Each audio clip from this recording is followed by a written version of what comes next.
Istilah satu ini pastinya udah sering kita dengar. Tapi kalau ditanyain, mungkin kita taunya jelek-jeleknya aja.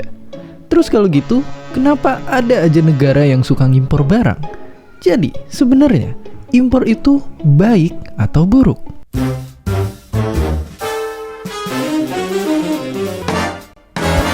Walau suka bikin ribut-ribut, ternyata impor itu tetap diperluin. Karena singkatnya, nggak semua negara itu punya sumber daya lengkap dan teknologi canggih. Dan tentunya juga, nggak semua barang itu perlu kita pesan dari luar. Malah, banyak yang bisa kita bikin sendiri dan jual justru ke negara lain. Tapi kalau gitu, yang suka bikin bingung, kenapa sih ada barang yang bisa kita bikin sendiri tapi tetap diimpor? Simpelnya, bayangin makanan kesukaan kita lagi diperbutin sama banyak orang, tapi stoknya habis. Nah, kita tahu harga itu jadi bisa naik kalau barang itu jadi langka kayak gini. Makanya, biar nggak jadi mahal, negara bisa nambahin stok dengan impor. Oke. Tapi gimana sih barang impor ini bisa nyampe ke negara kita? Apakah dikirim sama abang-abang paket? Tentunya nggak begitu.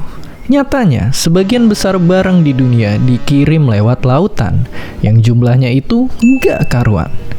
Kalau beban segini di total, ibarat setara 75.000 patung Liberty. Dan sama kayak ikan laut yang mesti ditangkap, kiriman-kiriman ini pun juga perlu ditangkap sama fasilitas satu ini, yaitu pelabuhan. Disinilah tempat segala barang yang akan masuk ke negara kita itu diatur, mulai bongkar-bongkar peti, proses penyimpanan, sampai dikirim lagi sama kendaraan darat. Tapi, peti kemas itu nggak bisa asal keluar karena harus ngurus dokumen satu ini, yang butuhin persetujuan dari 16 instansi. Nah, waktu peti kemas sejak dibongkar dari kapal sampai keluar dari pelabuhan, ini disebut sebagai dwelling time, yang sempat rame jadi bahasan orang-orang. Jadi, apa sih sebenarnya dwelling time itu? Dwelling time itu sebenarnya terdiri dari 3 tahapan, pre-clearance, custom clearance, dan post-clearance. Tahapannya, pertama, kita perlu daftarin barang yang lagi diimpor ke instansi terkait. Terus nyerahin dokumen-dokumen buat izin dan nunggu izinnya keluar. Dan kalaupun udah diizinin, beberapa pemilik barang memilih untuk nggak langsung mengeluarkan barangnya. Beberapa barang ditimbun dulu, sampai akhirnya diterusin ke tempat lain.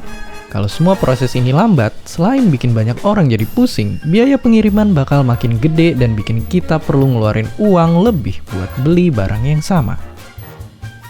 Makanya buat neken dwelling time ini, ngurus izin sekarang itu bisa dilakuin sebelum barang nyampe pelabuhan. Dan untungnya, sekarang rata-rata dwelling time di Indonesia nggak sampai 3 hari. Bahkan ada yang nggak sampai sehari. Dan biar proses ini nggak makin ribet, kalau kalian punya barang yang baru nyampe di pelabuhan, jangan ditunda dan buruan ambil. Oke, jadi itu dia fungsi impor, serangkaian proses yang perlu ngelewatin berbagai tahapan dwelling time dan dibongkar sampai keluar pelabuhan. Semuanya tentu biar barang yang kita butuhin bisa nyampe ke rumah kita masing-masing. Dan seperti biasa, terima kasih.